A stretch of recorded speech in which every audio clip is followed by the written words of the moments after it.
حضرت خواجہ حسن بصری فرماتے ہیں بروں کی صحبت میں نہ بیٹھنا، بروں کی صحبت تجھے اچھوں سے بدگمان کر دے گی، وہ تیرے ذہن میں اچھوں کے بارے میں. حضرت پیر چنن شاہ صاحب رحمۃ اللہ تعالیٰ علیہ آل و مہار شریف والے، حضرت پیر چنن شاہ صاحب رحمۃ اللہ علیہ کے پاس نا ایک نوجوان آیا تو پیار ہو گیا، وہ بیٹھنے لگا، طریقت سیکھنے لگا. وہ لوگ بھی بڑے خالص تھے، انہیں مریدوں کی صورت میں طاقت نہیں چاہیے ہوتی تھی، بلکہ انہیں مریدوں کی صورت میں وہ لوگ چاہیے ہوتے تھے جو ان کا پیغام آگے پہنچائیں، جو ان سے وہ سیکھیں، جو وہ سکھا کے انہیں دیندار بنانا چاہتے ہیں. تو بچہ بیٹھ گیا، حضرت بھی بڑا ہی پیار کرنے لگے، اسے دین سمجھانے لگے. تو اس کے والد صاحب پیچھے سے آئے اور آگے کہنے لگے پتر چل گھر چلیے. کہنے لگے جی ابا جی ہوں میں تے نہیں جانا، میں تے اتھی رہنا ہے. کہنے لگا پتر چل میں بڑے پیر ویکھے نے. تو بیٹا بیٹھتا تھا نا صحبت میں تو کچھ میٹھی باتیں اور خوبصورت جملے اسے بھی سمجھ میں آ گئے تھے. کہنے لگا ابا جی تساں تے بڑے ویکھے نے، تانوں نہیں نہ کسے ویکھیا. یہ تیری نظر کا کمال ہے کہ میری زندگی کا سوال ہے، تجھے نہیں نہ کسی نے دیکھا، مجھے تو دیکھ لیا. میری مجبوری ہے کہ میں کسی کی نظر میں آ گیا، اور نظر کی جولانیاں نہ پوچھو. نظر تو وہ ظالم نظر ہے، اٹھے تو بجلی پناہ مانگے اور گرے تو خانہ خراب کر دے. اس لیے میں تو نظر میں آ گیا ہوں، مجھے بتائیں میں کدھر جاؤں، میرا معاملہ اور طرح کا ہو گیا. تو عزیز دوست آپ یہ دیکھیں کہ آپ کسی صالح بندے کی صحبت میں جا رہے ہیں اور یکدم ایک شخص آیا ہے، اس نے آ کے سارا معاملہ روک دیا. بروں کی صحبت اچھوں سے بدگمانی پیدا کرتی ہے. آپ کے دوستوں کا ٹھیک ہونا بڑا ضروری ہے، حلقہ احباب کا درست ہونا بڑا ضروری. آپ نے تھوڑا سا بھی جس کے ساتھ سفر کرنا ہے نا، اس بندے کا بھی ٹھیک ہونا بڑا ضروری ہے. ورنہ انسانی ذہن میں بعض لوگ ایسے سوالات چھوڑ دیتے ہیں کہ وہ سوالات نہیں ہوتے، وہ وسوسے ہوتے ہیں. وہ تو ایک جملہ کہہ کے گزر گیا، اور انسان ہے کہ وہ لڑتا رہا، جد و جہد کرتا رہا. مجھے بڑی اچھی طرح بات یاد ہے، میں اپنے احباب میں سے سمجھ لیں یا بہن بھائیوں میں سے نہ کسی کے ساتھ کو تھوڑا بہت خیر کا کام کرتا تھا اپنی توفیق کے مطابق. تو ایک دن میں دوبارہ سے اسی سلسلے میں اپنی خدمت کے لیے حاضر ہوا تھا. تو میں واپس لوٹا تو ایک صاحب مجھ سے کہنے لگے کنا کچھ تو سائیں پار چانا ہے. دیکھ رہے ہیں سالوں گزر گئے. میں آپ کو اپنی بات بتاتا ہوں. تو واقعی میرا ذہن الجھنے لگ گیا. واپس آنے تک میں نے کہا یار یہ کب تک، یعنی کہ تو ہر روز کوئی نہ کوئی بات سنا دیتے ہیں کہ فلانی بھی مجبوری ہے، فلانی بھی، کب تک یہ کرنا ہے. میرا ذہن خاصا الجھ گیا اور میں بڑی عجیب سی کیفیت میں چلا گیا. میں اسی پریشانی کے عالم میں تھا کہ میں نے طبقات امام شورانی کھولا. ویسے ہی بائی دوے تو سامنے ایک بزرگ کا قول آ گیا. وہ کہنے لگے یاد رکھنا بندے بندوں کے محتاج نہیں، بندے رب کے محتاج ہیں. اور اگر کوئی بندہ کسی کا بھلا کرتا ہے نا تو بس اللہ نے اس کی ڈیوٹی لگائی ہے، باقی دے اللہ ہی راہ ہے. بندے بندوں کے محتاج. اگر کوئی بندہ کسی کو کچھ دیتا بھی ہے تو وہ اللہ کی دی ہوئی ڈیوٹی سر انجام دیتا ہے. بندے او ہو میرا تو رو رو کے برا حال ہو گیا. اور میں نے کہا تو کیا سوچنے لگ گیا تھا، تو کچھ ہے. میں مسکین پرانا خادم کسے در ملی نہ ٹوئی، تے واصف یار نے نظر جو کیتی تے واصف ہی ہوئی. وہ پتہ سارا ہے نا سردار نو کیتیاں دا، اے دا پردہ چپایا ہی چلو بھلا ہو سی. الجھے نہیں، لوگ الجھا دیں گے آپ کو. چھوٹی سی بات کریں گے آپ الجھ نہیں، آپ کہیں گے ہو میری وجہ سے چل رہا. تیری وجہ سے کچھ بھی نہیں چل رہا، کچھ بھی نہیں تیری وجہ سے چل رہا. بڑے بڑے تھے جو قبروں میں لیٹ گئے، ہوئے نامور بے نشاں کیسے کیسے، اور زمین کھا گئی نوجوان کیسے کیسے. کہاں میرے بھائی کسی کی وجہ سے نہیں، یہ نظام میرے رب کا ہے اور میرے مالک کی قدرت سے چل رہا ہے.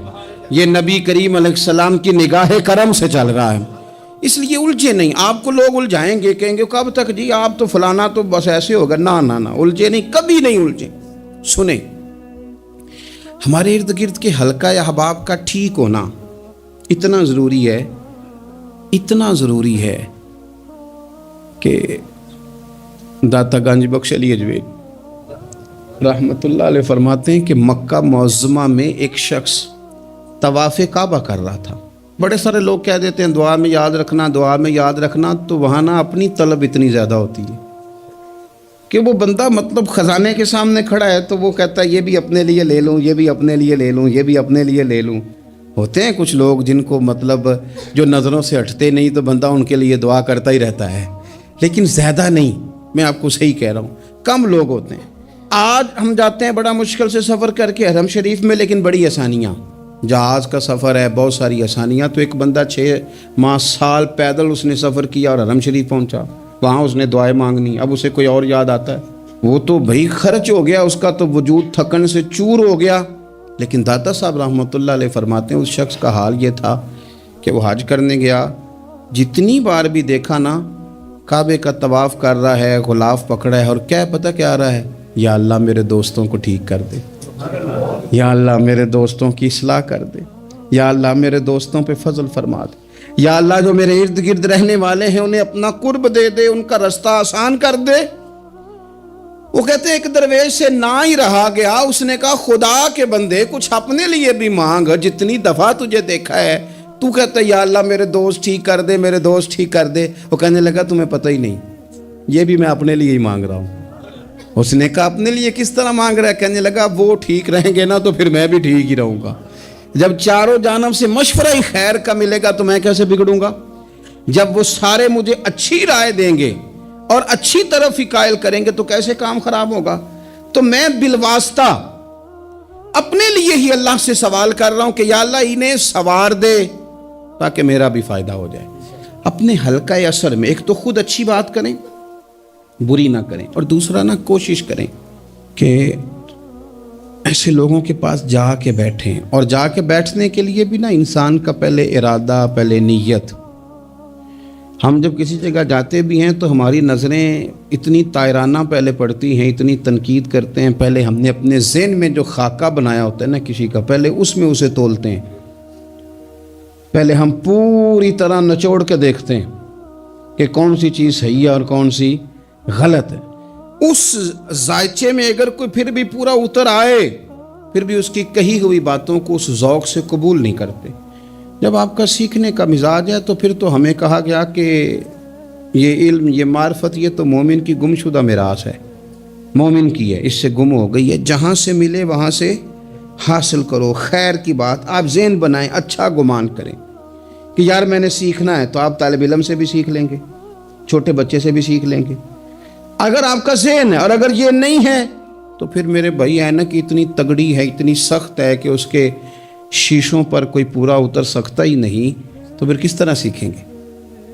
آپ حضرت ابن الجوزی رحمۃ اللہ علیہ فرماتے ہیں کہ ایک درویش تھے، حضرت ابو ہاشم ان کا نام تھا، کہتے ہیں بڑی مجبوری تھی، مجھے کہیں جانا تھا تو کشتی نہیں مل رہی تھی، اچانک ایک کشتی گزرنے لگی تو میں بھی سوار ہونے لگا، تو ملاح نے مجھ سے کہا کہ یہ ایک صاحب بیٹھے ہیں، بڑے امیر ہیں، ساتھ ان کی کنیز ہے، انہوں نے مجھ سے بک کر لی ہے ساری کی ساری، کی عقیدہ سی سالم کرا لیا ٹانگا، وہ ساری کی ساری بک کر لی ہے، تو میں تو کسی کو نہیں بٹھا سکتا۔ تو وہ جو صاحب بیٹھے تھے بڑے سیٹھ آدمی تھے، کہنے لگے میاں آپ کسی اور کشتی میں، جو ان کی کنیز تھی نا وہ کہنے لگی چہرے سے کوئی نیک آدمی لگتا ہے، چلو اتنی سواریوں کی جگہ ہے، کسی کونے کھدرے میں بیٹھ جائے گا، ہمارا کیا جائے گا؟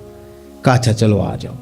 کہتے میں کونے میں بیٹھ گیا، تھوڑا رستہ آگے گیا، انہوں نے کھانے کا سامان نکالا، مجھے بھی کھلایا، لیکن کھاتے کھاتے میری نظر پڑی تو اس میں تو شراب کے برتن بھی تھے معاذ اللہ۔ پھر اس شخص نے کھانا کھانے کے بعد اس کنیز سے کہا کہ مجھے معاذ اللہ گانا سناؤ، وہ گانے لگی، یہ میری طرف متوجہ ہونے لگا، مجھے کہنے لگا سنو، میں نے کہا میں یہ نہیں سنتا۔ پھر میری طرف شراب بڑھائی، میں نے کہا میں نہیں پیتا، تو کہنے لگا تو کیا سنتا ہے، تو کیا سنتا ہے؟ تو کہنے لگے میں سناؤں کیا سنتا ہوں؟ کہا سنائیے، فرماتے میں نے قرآن پاک پڑھنا شروع کر دیا۔ کچھ لوگ، میں آپ کو یقین سے کہتا ہوں، کچھ لوگ ایسے ہیں جن کی زندگی دور گزر گئی ہے مسجد سے، انہیں کو بندہ چاہیے جو تھوڑا سا جا کے پیغام حق سنائے، یعنی ان کو پتہ ہی نہیں ہے کہ دین میٹھا کتنا ہے، حسین کتنا ہے، قرآن میں چاشنی کتنی، سرکار کی تعریف کا، نعت خوانی کا رنگ کتنا شاندار ہے۔ میرا یہ ماننا ہے کہ جسے رب رسول کے رنگوں کی خوشبو کا پتہ چل گیا نا، پھر دنیا کا کوئی اور رنگ اسے اپنی طرف مائل کر ہی نہیں سکتا، سوال ہی پیدا نہیں ہوتا۔ کچھ لوگوں نے سونگا نہیں ہے، آئے نہیں ہیں، قریب نہیں آئے۔ تو شیخ ابو ہاشم کہتے ہیں، مجھے کہنے لگا سناؤ نا، امیر آدمی تھا، کبھی اس طرف گیا ہی نہیں تھا، ڈھیروں لوگ ہیں جو نہیں مسجد جاتے۔ الہاکم التکاثر حتی زرتم المقابر، اللہ فرماتے ہیں کہ تمہیں دولت کی ہرس نے اتنا عجیب الجھا دیا کہ قبروں تک پہنچ گئے تم۔ بہت سارے لوگ ہیں قبر میں چلے جاتے ہیں، مسجد میں نہیں آتے۔ تو کہتے ہیں میں نے اسے چند آیتیں سنائیں، اس کی تو کیفیت ہی بدل گئی۔ کہنے لگا مولانا زندگی بڑی گناہوں میں گزری ہے، اب توبہ کر لوں تو مالک معاف کر دے گا؟ کارنامے خطرناک ہیں، پیچھے رجسٹر کالا سیاہ، معافی ہو جائے گی۔ دولت بڑی تھی تو پھر ہم نے بھی شراب کباب شباب میں اڑا دی ساری، معاف کر دے گا؟ تو کہتے ہیں میں نے کہا ہو بندے کے آنے کی دیر ہے، اس کی رحمت تو فوراً ہی قبول کر لیتی ہے۔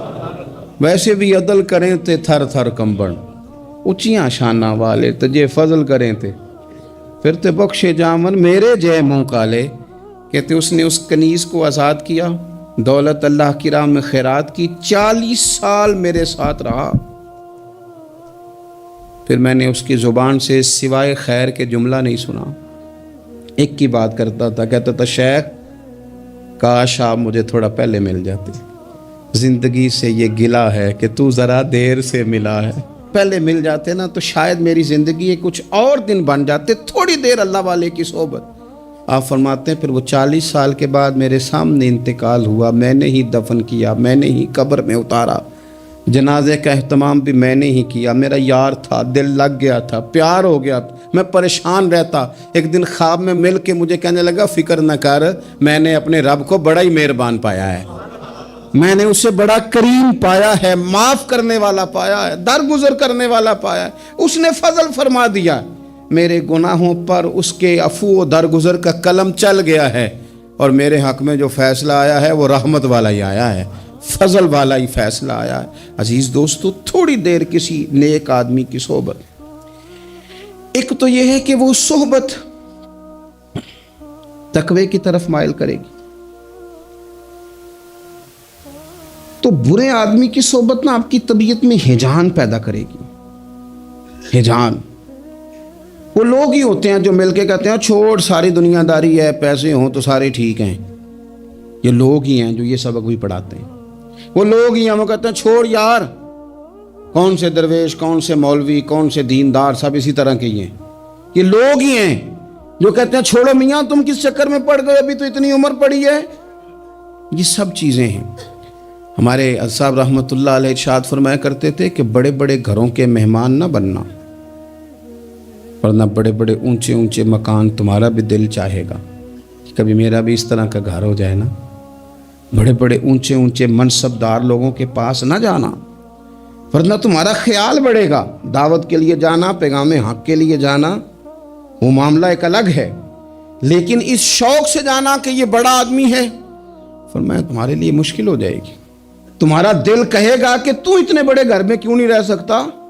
اور پھر میں نے یہ بھی دیکھا ہے کہ بڑے بڑے خیر والے لوگ تھے لیکن صحبت بری مل گئی، لوگ نہیں ٹھیک مل سکے، مشیر نہیں ٹھیک مل سکے، معاونین نہیں ٹھیک مل سکے، رستے میں رہ گئے۔ صحیح بخاری میں ایک بادشاہ کا واقعہ ہے، بادشاہ کا۔ میں نے جب اسے پڑھا تو میں حیران ہی رہ گیا کہ یہ جو مشیر وزیر ہوتے ہیں یہاں تک لے جاتے ہیں بندے کو۔ ہمارے ایک وزیر صاحب نے تھوڑے دن پہلے کہا ہے بیچارے نا خبروں میں رہنے کے لیے اس طرح کی شرارتیں کرتے ہیں۔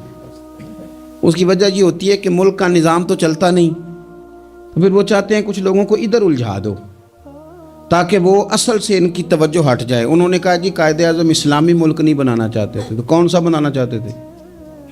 پاکستان کا مطلب کیا؟ لا الہ الا اللہ محمد رسول اللہ صلی اللہ علیہ وسلم۔ میں آپ کے جواب میں صرف اتنی بات کہوں گا کہ جو پاکستان بنانے والے تھے نا وہ آپ کی طرح کے لوگ نہیں بنانا چاہتے تھے، آپ کی طرح کے لوگوں کے حوالے نہیں کرنا چاہتے۔ ہمارے لیڈروں کا یہ حال ہے کہ اس طرح کے لوگوں کو مشیر بنا لیتے ہیں، وزیر بنا لیتے ہیں، یہ کتنی رکاوٹ پیدا کرتے ہیں، کتنی تباہی کرتے ہیں۔ دیکھیے بخاری میں موجود ہے، ہرقل بادشاہ نے حضرت ابو سفیان رضی اللہ تعالیٰ عنہ جو اس وقت ابھی کلمہ نہیں پڑھتے تھے، ان کو بلا کے نبی پاک علیہ السلام کے بارے میں ساری باتیں پوچھی، ایک ایک بات اس نے حضور کے بارے میں پوچھی، اور آخر میں یہ بھی پوچھا کہ کیا انہوں نے معاذ اللہ کبھی جھوٹ بولا ہے؟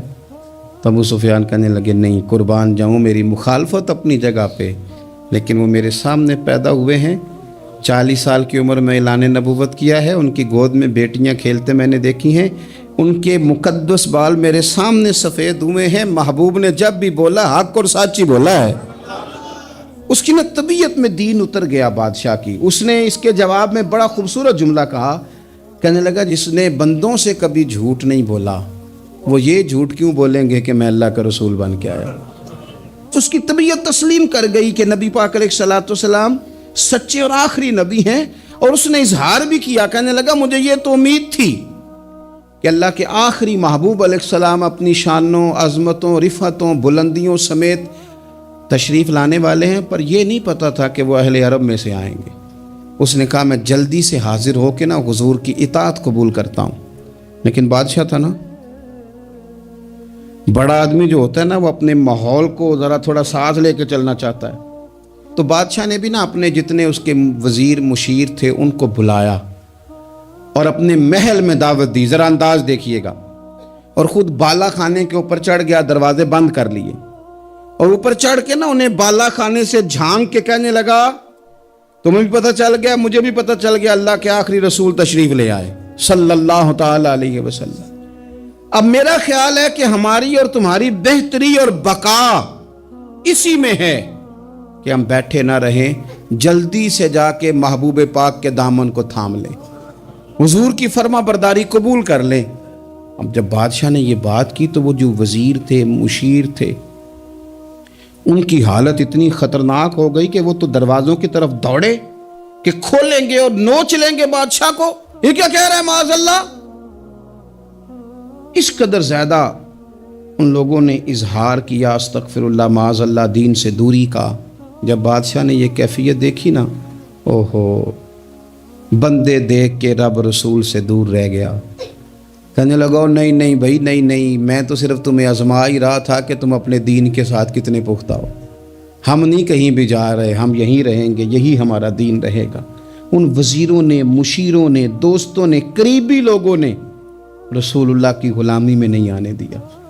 اتنا برا اثر کرتے ہیں یہ مشیر وزیر، اتنا خوفناک حال کر دیتے ہیں انسان کا قریب رہنے والے لوگ کہ سامنے کرم کا دریا بہہ رہا تھا، لیکن اس کی بدقسمتی دیکھو، وہ دور اس لیے رہ گیا کہ اس کے دوست ٹھیک نہیں تھے، مشورہ دینے والے ٹھیک نہیں تھے، قریب رہنے والے ٹھیک نہیں، یہ دور رہ گیا، اور نجاشی کلمہ پڑھ کے محبوب کا مسلمان ہو گیا۔ حضرت عائشہ صدیقہ فرمایا کرتی تھی نجاشی وہ خوش قسمت مسلمان ہے کہ جب وہ دنیا سے گیا تو اس کی قبر سے بھی نور نکلا کرتا تھا۔ اس نے نہیں بادشاہ دیکھی، غلامی کی رسول کریم، اور اس نے اپنے مشیروں پر لوگ تو یہاں تک بری صحبت اثر کرے گی کہ وہ دین سے دور لے جائے گی۔ اور ایک تو ہے دین کے قریب آنا، یہ جو بات آخر میں کرنے لگا ہوں نا، یہ زیادہ توجہ طلب ہے۔ جو لوگ کہتے ہیں نا میرا دل نہیں بدلتا، جو لوگ کہتے ہیں میری کیفیت نہیں بدلتی، ذوق نہیں آتا، تو یہ حدیث بتاتی ہے کہ ذوق بھی کوئی خاص صحبت میسر آئے تو پھر ہی قائم رہتا ہے۔ وہ جو محبوب علیہ السلام نے فرمایا نا کہ اللہ کا بندہ وہ ہے جسے دیکھو تو رب یاد آ جائے۔ خاص لوگ ہوتے ہیں جن کی صحبت میں بیٹھنے سے انسان کا دل اللہ سے جڑتا ہے، رسول اللہ صلی اللہ علیہ وسلم سے جڑتا ہے، دین پر عمل کرنے کو طبیعت چاہتی ہے۔ ایسے لوگوں کی صحبت کتنی مفید ہے وہ ہمیں اس حدیث سے عکس کرنا ہے۔ حضرت حنظلہ رضی اللہ تعالیٰ عنہ اور مرکز وفا اور اس امت کے ادب اور عشق میں استاد حضرت ابو بکر صدیق رضی اللہ تعالیٰ عنہ، یہ دونوں حضور کی بارگاہ میں گئے، انداز کا اختیار کیا، کہنے لگے یا رسول اللہ صلی اللہ علیہ وسلم ہمارے دل کی تو کیفیات دو قسم کی ہیں۔ حضور جب ہم آپ کے پاس ہوتے ہیں نا، جنت اور دوزخ کا ذکر سنتے ہیں، ہمیں یوں لگتا ہے جنت اور دوزخ ہماری آنکھوں کے سامنے، دل کے اندر فوراً جذبات ابھر آتے ہیں کہ اب ہر خیر کا کام کرنا ہے، اب جنت ہی کی طرف مائل ہونا ہے۔ ہماری قلبی کیفیات، ہماری باطنی کیفیت بدل جاتی، نور علی نور ہو جاتا ہے سارا کچھ۔ لیکن حضور جب ہم آپ کی بارگاہ سے اٹھ کے گھر جاتے ہیں، بال بچوں کے پاس جاتے ہیں، تو پھر وہ حال نہیں رہتا۔ یا رسول اللہ صلی اللہ علیہ وسلم یہ کیا ہے؟ تو محبوب نے کیا فرمایا؟ آپ یقین کریں جو اہل طریقت اور تصوف ہے نا، یہاں ان کی روحیں مچل جاتی ہیں۔ حضور فرمانے لگے حالت ایک طرح کی نہیں رہتی، ہاں اگر تمہاری وہی حالت رہے جو تمہاری میرے پاس ہوتی ہے، اگر کیفیت باطنیہ وہی رہے جو میری بارگاہ میں ہوتی ہے، تو فرمایا تم بستروں میں موجود ہوں اور فرشتے آ کے تم سے سلام کریں، تم ابھی رستوں میں ہو اور فرشتے تم سے ملاقات کریں، اگر تمہاری کیفیت وہ بن جائے جو یہاں ہوتی ہے، اگر تم اسی پر جم جاؤ وہی حالت ہو جائے، تو پھر تو فرشتے گویا آئیں تمہاری زیارت کے لیے، تمہاری ملاقات کے لیے فرشتے آئیں۔ اگر کیفیات بدل جائیں کسی اللہ کے بندے کی بارگاہ میں بیٹھ کر، تو پھر اس کیفیت کو برقرار رکھنے کی کوشش کی جائے، اگرچہ حضور نے فرما دیا کہ کیفیات ایک جیسی نہیں رہتی۔ اور چلو میرے بھائی تھوڑی دیر کے لیے ہی صحیح، جتنی صحبت میسر آئے، شاید اسی لیے امام اعظم ابو حنیفہ رحمۃ اللہ علیہ کی عمر 60 سال سے زیادہ تھی۔ تو کسی نے پوچھا حضور کتنی عمر ہے؟ فرمایا عمر ہے 3 سال۔